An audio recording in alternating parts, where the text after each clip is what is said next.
Hello everyone, it's David again, and I am here to talk about Babylon 5, Season 2, Episode 7, titled Soul Mates. Probably one of my favorite episodes as far as the witty banter going back and forth. You talk about cat fight. You're in for a cat fight with this one, because we get to meet not one, not two, but all three of Londo Mollari's wives. Now, if you remember, Londo briefly talked about meeting his three wives and showed a little picture on his thing. I think it was when he first met Veer. And these three wives don't look anything like the three wives from before, but like I always try and remind myself, it is science. It's science fiction, not science fact. Boy, I'm a brain fart there. Anyway, starts off with Veer is waiting to meet Londo's three wives at customs, and he is practicing to say the word, "It is a pleasure to meet you." So if you ever see that meme, that's what it's talking about. And Michael Garibaldi talks, and we first meet Timov, and you see a little bit of a difference in the wives. Timov is kind of a little bit of a stingy thing, kind of like the British marm, just very prim and proper, and, and you'll notice that about Londo's other wives. They all have a very distinct personality, as well as a pretty decent age gap in his third wife. We'll meet a guy named Matt Stoner, and what happened, we first meet Matt Stoner as he's being accosted by some angry guy, and all of a sudden there's Matt Stoner just talking a little bit of the charm, and all of a sudden this guy completely mellows out and says, "Gee, I don't know what I was so upset about," and walks away. Now, if you ever figure out what Matt Stoner's trick is, you could make a small fortune selling it to nurses and doctors everywhere, because very seldom in my nursing career was I able to just calmly talk to somebody for a minute or two and they would just happily walk away. Usually there was lots of threats and all kinds of other stuff as they were, talking about their why is their 16-year-old son in your unit basically dying of an overdose. It's like, well, maybe they got that attitude from you. Anyway, Michael Garibaldi, for whatever reason, takes an instant disliking to Matt Stoner, and we have a little bit later, we find out that Matt Stoner actually kind of did that on purpose. We'll find out later that Matt Stoner is an empath. Now, I'm not sure. I kind of did a little bit of research basically about what is the difference between an empath and a telepath.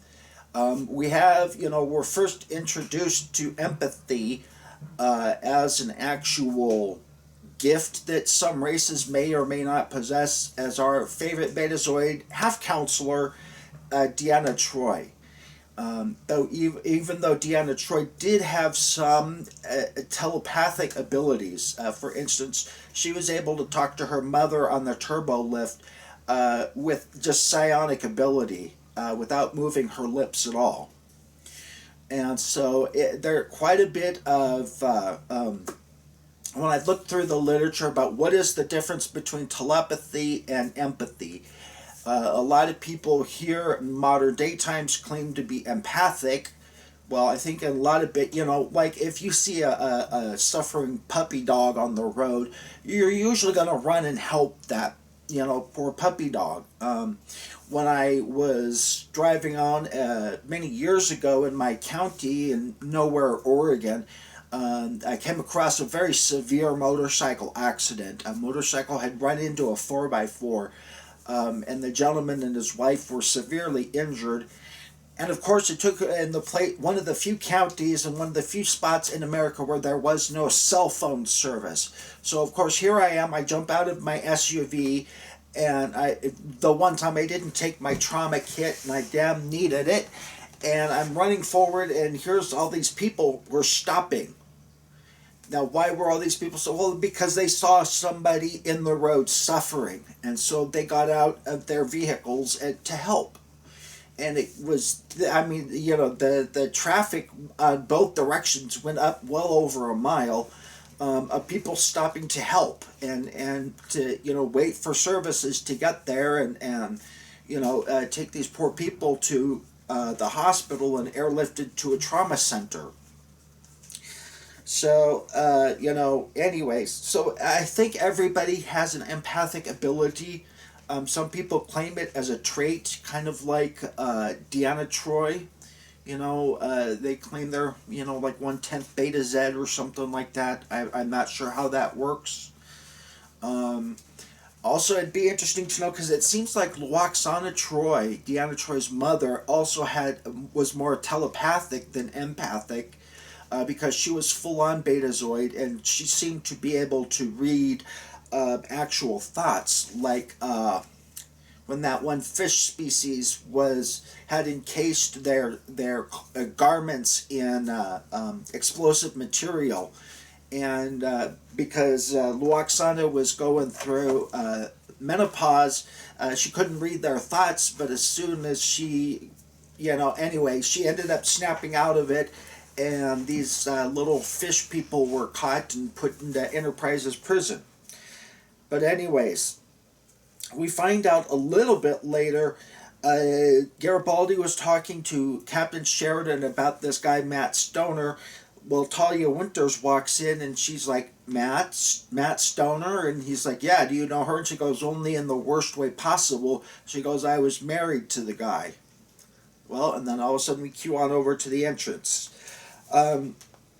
Quite a few actors that we get in on this one, and I'm going to mangle this poor guy. Matt Stoner's played by Keith Sarabaika, I think, and he's 5'8". He is 68 years old. He spent 5 years on the show The Equalizer, and he also was on the Dark Knight movie, one of the few Batmans I have not seen. And also is a voice actor in Transformers. If you look up his IMDb, it's quite lengthy. So, and he's still with us, and he's still into acting. So that, of course, begs the question, will he be on the new Babylon5? So, we also meet Lois Nettleson as Daguerre, one of Londo Mollari's wives. She's 5'5", age 80. Sadly, she is deceased from a brain tumor. Come to find out, she was married once for only 6 years, and then never got married again. So I don't know if it was just such a horrible experience for her, she just like swore off men, or if it was just, she's just one of those that had, some boyfriends and just never really got around to the marrying type. One of the nurses I used to work with, she and her boyfriend Corey were together for well over 17 years, and they just didn't believe in marriage at all. They just, it just wasn't for them. So they, if they wanted to, break up or whatever, they just wanted to go on and do their thing, and not have to worry about going to court and all and fighting everything out and whose property is what. And so, they made it work for at least 17 years, and it was still going on, when I left, so it worked for them. We meet Blair Valk as Marielle, the very young wife of Londo Mollari. She was born in 1962, and I always wondered about her French accent, how she was able to get such a very fluent French accent. Of course, she was born in Paris, France, and her nickname was Blueberry by her mother because she was a breech birth, and she came out blue and almost purple, so her mother gave her the nickname Blueberry. Not a whole lot of information on her, and also I've been kind of slacking off a little bit because I don't think I've ever mentioned Lou Welch, the second in command and security, who's later replaced if I remember right, he was fully on replaced by Zach Allen, um, uh, the guy who played Kaniki in Grease, Jeff Conway. Um, anyway, uh, Lou Welch is played by David L. Crowley. The problem is there's a lot of David Crowleys out there. So if any of you could find more information, put it down. But I found that he was born in Boston. I wrote down that it was on 26 March 1945, but then I also read that that is a different David Crowley, who's a British actor. So anyway, he's also played in Star Trek The Next Generation. Also in this episode, we get to meet very briefly Carol Stroiken, I believe. He was played Mr. Hammond, the big, really tall. He's 7 foot tall, or 2.13 meters. He is born in the Netherlands. He's 73. He's still with us. He played Mr. Hammond. At first, I thought he was kind of a mute person, that, or a butler of Loaxana Troy. But then I believe in Deep Space Nine, he did utter one line, "Thanks for the drinks," as he was walking out of Quark's bar. Sadly, that character was killed on Beta Z during the Dominion invasion. Maybe to make room for him to go on over to Babylon 5, I'm not sure. But anyways, we also meet Jane Carr as Timoth. And she was born as Ellen Jane on 13 August 1950 in, I think it's Loughton in Essex, England. She is also quite famous. You just look up her profile, and it's also just a very long, also a children's actress, I believe, is what she's most noted for, especially over in the UK. And she plays kind of the stick-in-the-mud wife of Londo Mollari. We also, in this episode, are having Delen's hair issues. Very heavily memmed, where Mira Furlan is trying to deal with her hair because she's been stripping it every night of its epidermal layers. And of course, that's going to make it brittle, and it's going to make it stick together, and it's going to get all knotted up. So, of course, she calls the one woman that she can reliably trust, Ivanova, and because I guess there are no gay bartender or gay hairdressers on Babylon 5, but anyway, she calls Ivanova for help. And we also learn, too, that Minbari don't perspire, at least not in the way humans do. So that's also a very important fact to know. It turns out that Talia and Matt Stoner were involved in a Psychor arranged marriage because they evidently were deemed to be compatible genetically and likely to produce a very strong telepath. So they were just an arranged marriage. Now, if anybody here has been involved in an arranged marriage, I'd be really interested to know what your experience was. My aunt was sired by a man in Germany in 1922, and her mother was actually his mistress. He was a count, like a baron or a count or something like that. He was a colonel in the old Wehrmacht army. And his wife, that was just a political marriage. And I understand that was very common. Alfred Jodl, Jodl, the J in Germanic languages are pronounced with the Y sound, so that's why it's pronounced Yodel. Alfred Jodl, technically the last chancellor of the Third Reich, he was in an arranged marriage, and there's all kinds of rules. My oldest sister looked it up and told me there was like a laundry list of rules. Because it was very common to just marry for the status and prestige, and it was okay for the man to have a mistress on the side. Now, I don't think the woman was allowed to have a mistress or a mister or whatever you want to call it, but the guy was able to go and have a mistress. It was one woman. She had to be approved by the wife. And then Alfred Yodel's wife actually had Yodel married off to his mistress because they were, I guess, really good, close, like girlfriends, not romantic girlfriends, but they got along so well. And his wife was dying of cancer in the last stages of World War II, that she actually, while she was barely alive, demanded that Yodel get married to the mistress so that her kids could have legal rights to his estate. And the same thing with my aunt. They probably would have gotten married, had they been allowed to live their life out. Her mother would have been married at the very last end to her father once his arranged wife was deceased.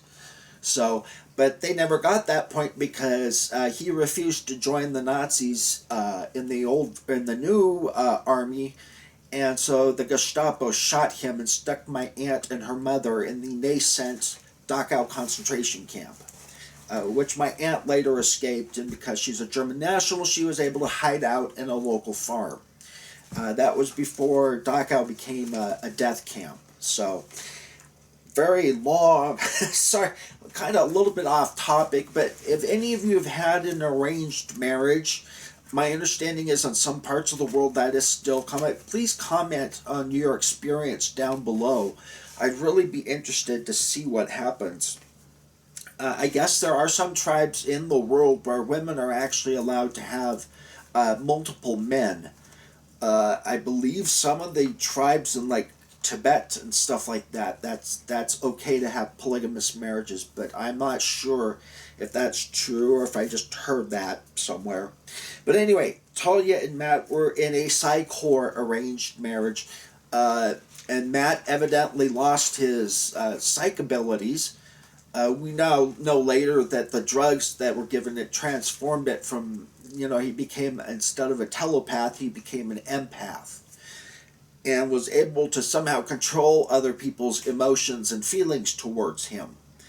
And so that's one of the reasons why Garibaldi hates him so much, and Talia Winters likes him so much, is because he's manipulating their emotions without their knowledge, which to me would be an incredible weapon to have.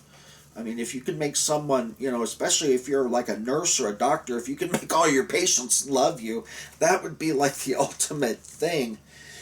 Anyway, we learned that Londo Mollari's 30th anniversary of his ascension is going to be celebrated, and everybody that we now know that everybody at least certain Centauri gatherings or what have you, you're supposed to be barefoot.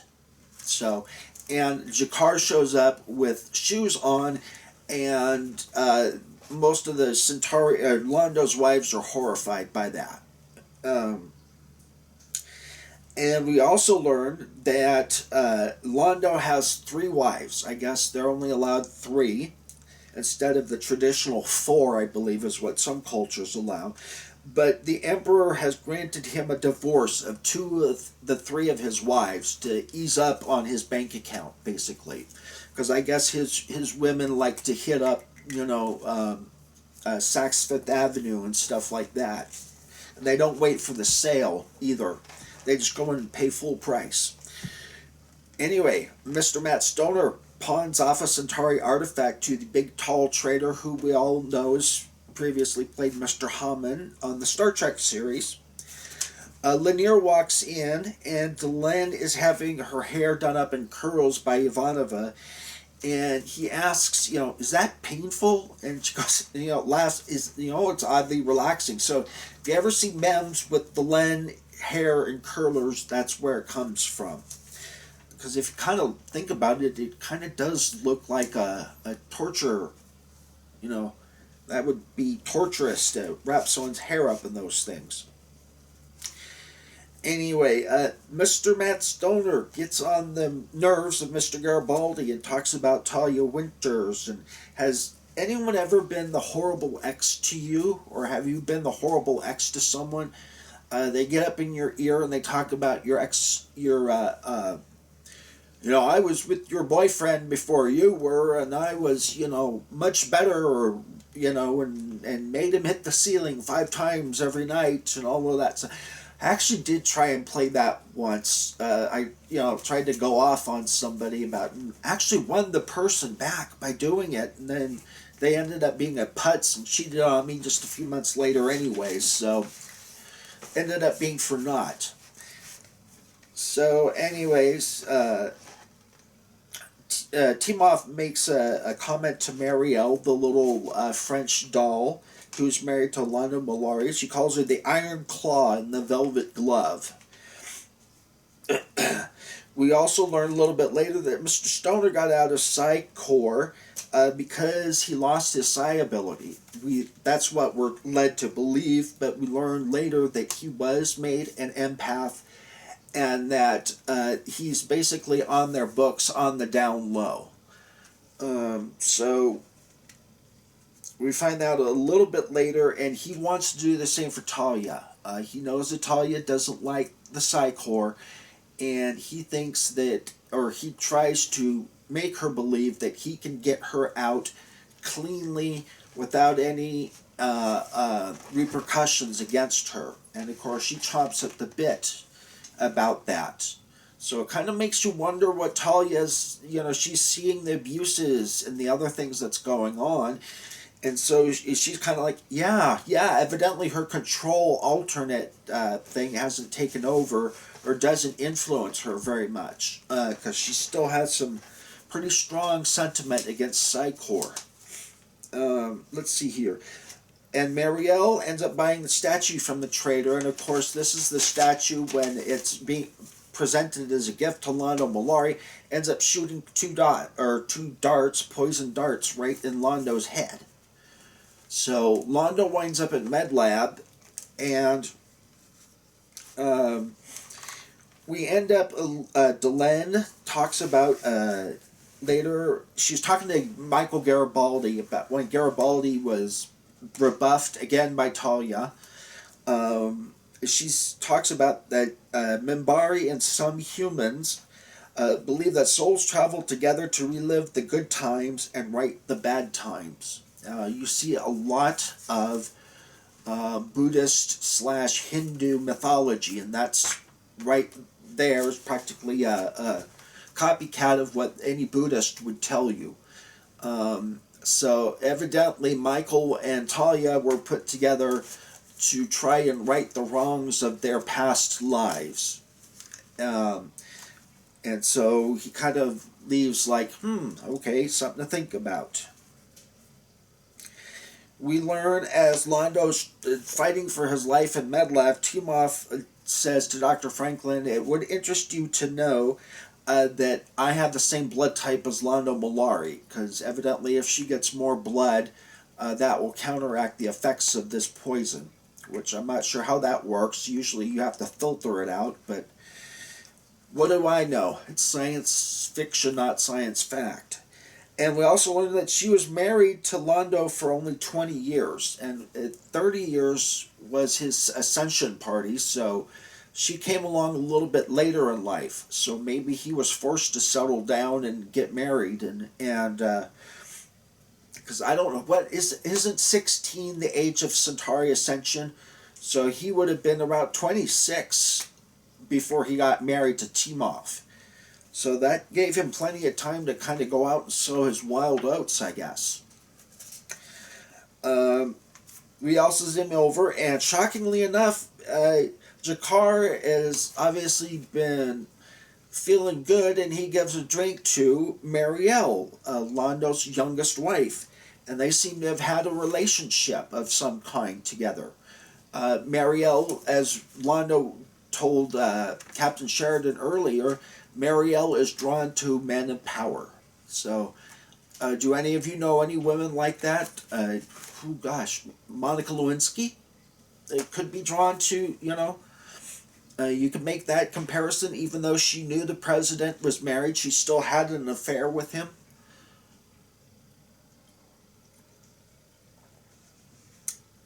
So, I'm just trying to think of, maybe Marie Antoinette. She was rumored to have slept with quite a few men in power in France, not just, was it Louis the 16th or the 14th? I get my French monarchs confused. So anyway, Mr. Stoner's put in jail because he sold the artifact with the poison darts, and as soon as he's put in jail, Psychor rides to his rescue and demands his release. So we learn that you really can't leave Psychor. You may think that you're out of Psychor's grasp, but they come riding to his rescue, and Talia and Garibaldi. Talia learns basically the hard way that she can't leave Psychor ever, kind of a thing.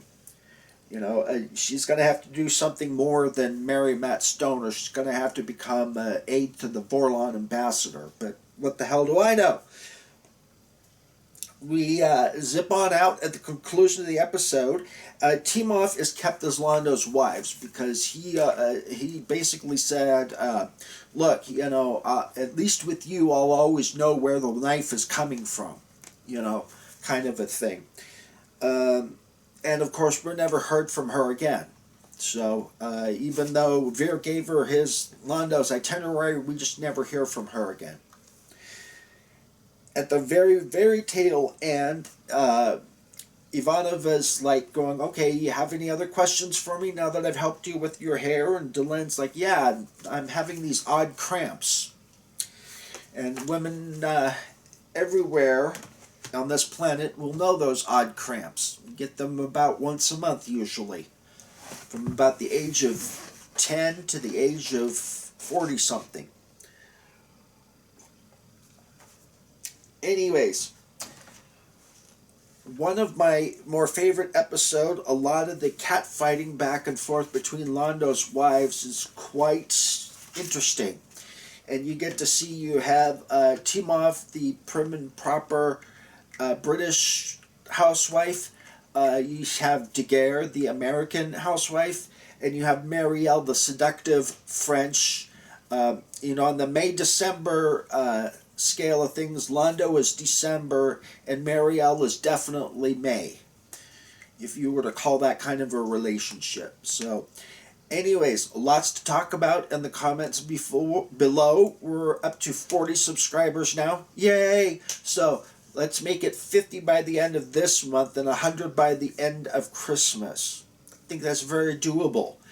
Lots of geeks out there want to know more about Babylon5. So as always, like, comment, subscribe, and share. Hope you all have a good rest of the day.